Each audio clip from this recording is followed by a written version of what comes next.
અંજીરનો pulp બનાવીએ, અંજીરની ચટણી બનાવીએ. અને આપણે ઓર્ગેનિક ખેડૂત હાટ હતું ને રાજકોટ હમણાં 12-13-14માં, ત્યાં મારો સ્ટોલે હતો. તો ત્યાં મારો લગભગ 60% માલ વેચાઈ ગયો.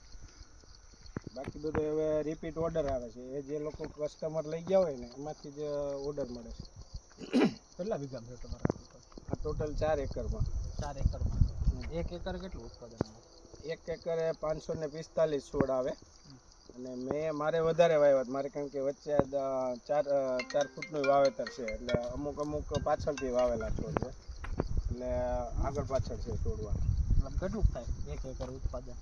એકરે આખું અમે કેલ્ક્યુલેશન નથી માર્યું, પણ અમે છોડવામાં અંજીર ગણીએ. અંજીર ગણીએ અને એનું વજન કરીએ. એટલે કારણ કે અમે બધું એક હારે માલ બધો ઉતરે નહીં ને, સ્ટેપ બાય સ્ટેપ, એટલે એ આંકડો નથી લાવી શક્યા અમે. પણ એક છોડના અમે 10 છોડનો માલ ભેગો કરીએ ને એના અંજીર કેટલા થાય ને એ